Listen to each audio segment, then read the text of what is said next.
Hey all, welcome back to SSX 3. I'm Insetic. With me on these videos is Blank Tester. Hey kids, how's it going? Turo. Hi. And Zindictive. Sup? So, we're going up to Peak 2. We finished up Peak 1 last time. We're headed up to Peak 2. In this video, we'll be going to the first racetrack on Peak 2, Ruthless Ridge. Hell yeah. Yeah. Fuck Ridge yeah. I love the known name. for being without roof. Right. Unlike it, I am Ruth Cooth and full of youth. Oh, okay. Oh boy. Well, I mean, I'm almost You're 30, real so not really. Ruthful. Yeah. Yeah, Yeah, you're still Ruthful though. Yeah, transporting up to Yellow Station, the top station on Peak 2, to again ride into Ruthless Ridge. Yeah, so this is like a sunset-y area, kind of orange. Yeah, That's I like cool. it so far. You know? Yeah, that's the look you'll be seeing here. Wow. Very nice. Here's the latest in SSX news. It's complete and total edge-of-your-seat race action today up on Ruthless Ridge. The fact that anyone would actually want to race this nightmare course makes me definitely want to check it out. You know what I'm saying? Check back for more here on Radio Big. I can't believe anyone would want to race this course. Yeah, The what the nightmare fuck? idiots. We made this course wrong as a joke.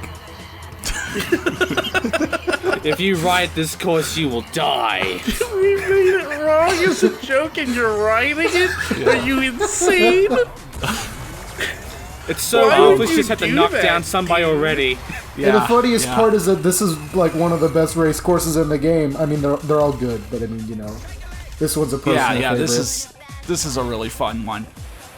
And I guess real quick, Turo, you tried to point this out beforehand, but we just blew over you. But yeah, you can see other characters like Eddie from SSX Tricky, who's not a full-fledged character, but basically an unlockable skin. So like Eddie or Brody there to the side, again, like unlockable cheat characters, which are skins basically. Nice. Yep. Yeah, You can so play as them it's too. Still cool that, you know, they kept them in mind. I Yeah. think, you know, I mean, wow, what a game, right? Like, every track What a is a damn fucking game. banger. You know? really Like, that's is. just, like, that's, I don't know, maybe I'm just like nostalgia, you know, whatever, but I feel like back in my day, every game had good levels. Yeah, that's because you I'm- were a young little babby bitch who only remembered good things.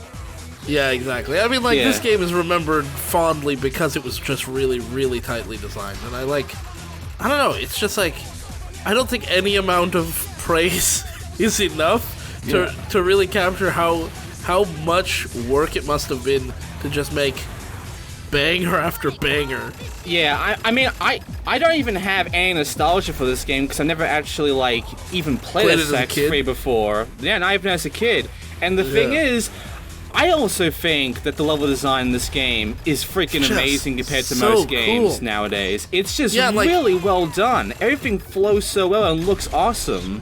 Yeah, the thing that I love about it is it's like it really does kind of capture that every frame of painting kind of thing. You know, Yeah. like every jump they had, I don't know if they must have been consciously thinking about like what is the player going to see as they go off this jump and how cool is that, you know? Also, that acrobat air was fucking insane. That Just was how awesome. much spinning was going on.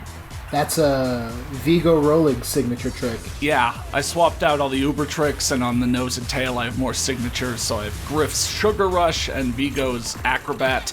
But yeah, back in 2003, you know, this was the best they could do. You weren't going to get 4K, you know, textures or whatever, so they had to make really memorable courses. This is why I'm saying, like, sure, there's a wave of retro games made to look like 90s games now. I hope they jump a generation and, you know, make these kind of Gen 6 games. Yeah, Gen 6. You know, that kind of feel or whatever. Like the physics, the pacing. I mean, it's not like I'm racing so fast that it's blurring everywhere and I could barely stay in control. Yeah, it's not a sweaty game. Yeah. I could just take what's in front of me fast when it becomes the final heat. You know, like the physics of the time, the things you can do. I mean, hell, I was watching back old Halo 1, you know, videos of grenade jumping like tower to tower on the second level, you know? Yeah. Like flying Yeah. across the entire level. And just like, imagine grenade jumping in games nowadays. I mean, you can't do that in Apex Legends or something. Or, I don't know. Yeah. Instead, you just grapple hook and you fly around. Yeah, that's just and, it. Like, I mean, the thing is, like, modern games tend to be really complicated because they're built on the basics that were established by older games, you know? So, like, if you build a game that's more simple and streamlined, people think of it as kind of boring. But, like, I don't know. I feel like... Well, I don't know. Maybe people don't think of it as boring, but it doesn't seem like the games industry is interested in making those kinds of games. Certainly not as AAAs. I feel it's just because a lot of, game developers nowadays, especially AAA, want to play it safe. They don't want to go, like, super creative and such, like back then. Yeah, I mean, it's more risky these days to make a game because the industry's so big. I mean, the games industry is bigger than the movie industry. So, like, if you make a game, you're investing a lot of time and money and effort in, and if it ends up being even a little bit bad, there's a whole industry of, like, YouTube reviewers who make their thing about, like, angry raging about how bad this game is, and then, like, there are lots of people who get their opinions from that and don't ever play the games. Yeah, and also, like, you couldn't do, like, realistic in terms of sports games, back then, but now you can, so that's what's getting pushed more and more. Yeah. And arcade is just sort of out of favor. I mean, sure, there was the Tony Hawk remake, but all the textures and everything was still, like, let's make this really hyper-detailed and, full stuff. Yeah. But, I mean, the gameplay was great. I mean, y'all should play it if you haven't.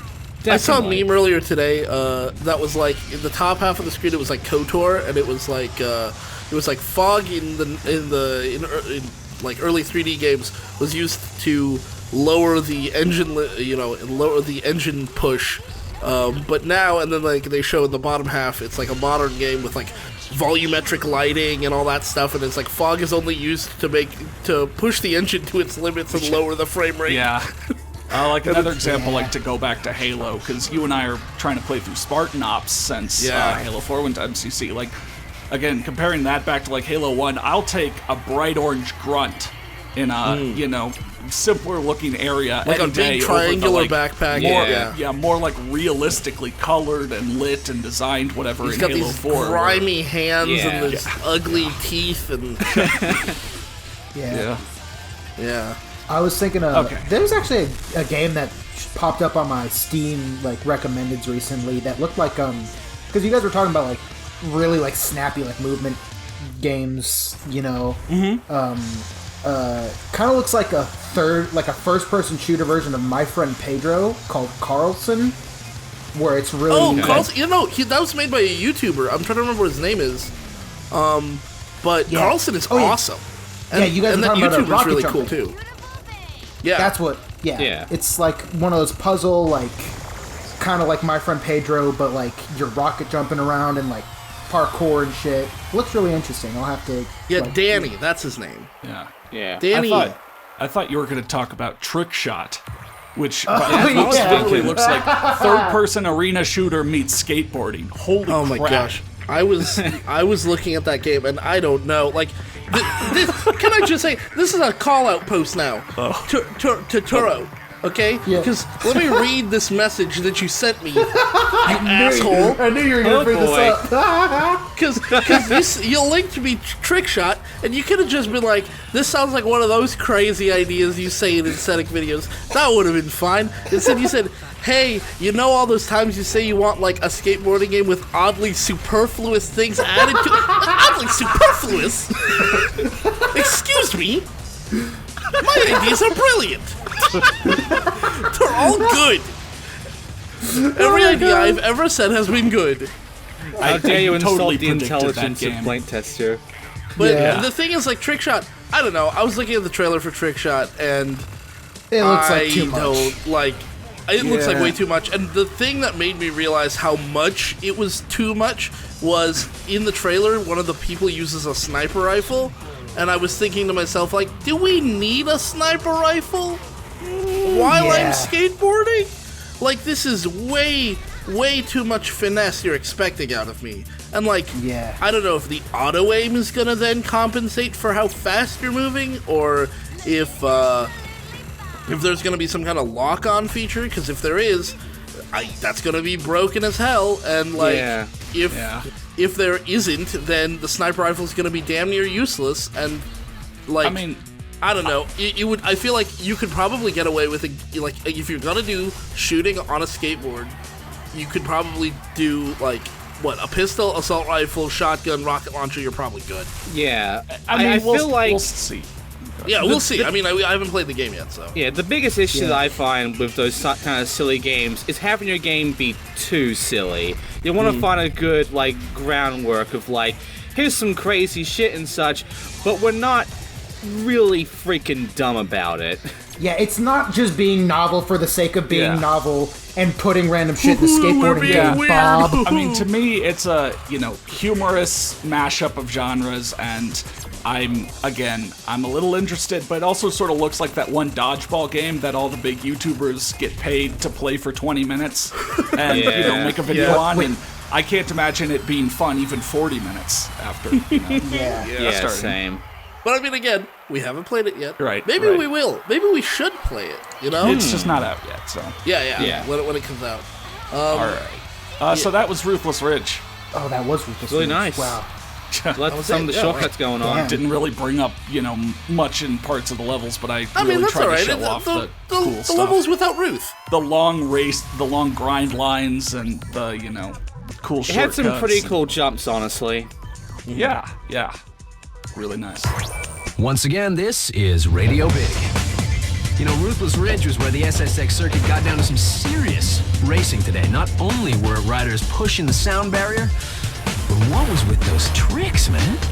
One after another. Tricks I've never even heard of. You gotta catch this action. Don't miss it. And now for some mountain happenings. Tourists are urged to check out the Museum of Natural Ski Bumming History. Patrons are reminded that hours of operation are subject to change depending on heavy snowfall and/or, certain house parties. There's even a section on winter DJs.